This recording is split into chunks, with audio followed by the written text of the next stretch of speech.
The relative wealth and security of the European Union make it an attractive destination for migrants and asylum seekers. Every year we hear many stories on the news about migrants who arrive on the EU shores and some who die trying to get here. In the past 5 years, the European Union has made significant progress towards adopting a common asylum and immigration policy. The EPP-ED Group supports that policy and has been leading efforts within the European Parliament to build political consensus. The EU recognises the contribution of migrants to Europe's social and economic progress. At the same time, member states want to secure the EU's borders, not least to address the problems of terrorism and organised crime. There's broad agreement that such a policy can only be successful if it's coordinated and implemented in a uniform way throughout the EU. One of the most sensitive issues the Parliament has confronted in this mandate has been the Union's policy on returning illegal migrants. The rapporteur on this directive was German MEP Manfred Weber, who explained what the so-called Return Directive was all about. Well, the European Commission told us that we have now in the European Union 8, 9, 10 million, nobody knows exactly, illegally living persons here in the European Union. So the European Return Directive gives the answers what should we do with these people. And there is a need to talk about this because those peoples are the modern slaves. They have at the moment no rights. And the answer is, on the one hand, to send illegal persons home. Yes, there is a need of this. And on the other hand, when we need them for our labor markets, then please, as member states, give them a legal status here in the European Union. Your report on the return of illegal immigrants was one of the success stories for the EPP-ED Group in the past 5 years. Why do you think that was? Well, the Return Directive was the first directive we make in co-decision. That the European Parliament was the same legislator like the Council. And for the European Parliament it was a test. Not only creating and describing what could be beautiful with migration policy, what could be perfect world, to be responsible for the decision. And the first paragraph in the Return Directive makes very clear that we won't accept illegal migration in the European Union. That's one of the principles. We couldn't accept this, but when we accept illegal migration, then there is no need for discussing legal migration when everybody who comes over the border could stay here. How did your report seek to balance concerns about security with concerns about human rights? Well, on the one hand, the European Parliament fights for safeguards for the people who are affected, for the refugees.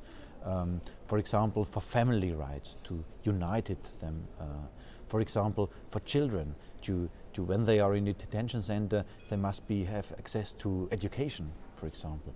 Or for persons who are ill, to help them with healthcare. Or, for example, the minimum standards for detention center. The detention centers couldn't be prisons, for example, because the refugees are not prisoners. So those are minimum standards, and they are now part of the European legislation. But on the other hand, the clear standards that illegal persons must go home to their home region when they have no legal access to the European Union. During the past 5 years, the EPP-ED Group has not relied only on news programmes for its information. MEPs have attached great importance to travelling to some of the parts of the EU most affected by migration and asylum in order to develop the group's policies. For example, last year, EPP-ED TV accompanied MEPs who visited this refugee camp in Malta to talk to some of those who are fleeing hunger, war and poverty at home and seeking a new life in the EU.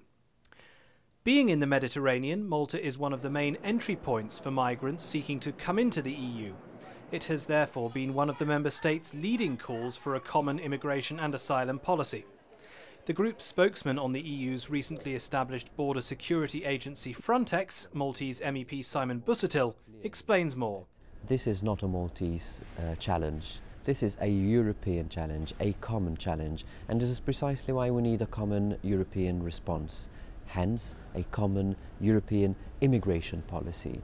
If someone enters Malta, Cyprus, Italy, Spain, they do not necessarily want to reach that country as a destination, but move on to other countries in Europe, in the European Union. So the European Union should provide a collective, strong response through a common policy on immigration and asylum. But is Frontex working? Frontex is good. It is undertaking very important missions, especially in the south, but also in the eastern borders of Europe, and it's a first step. I am not satisfied that this is completely effective. As a group, we have been behind Frontex from the beginning. We have even secured the doubling of the budget of this agency. So we have been with the agency, and now we need to make sure that the agency's results are positive and effective. So, the progress towards a common asylum and immigration policy is one of the EPP-ED Group's many success stories of this ending parliamentary term. But there is still much left to achieve in this policy area, so attention will now shift to the new European Parliament, elected in June.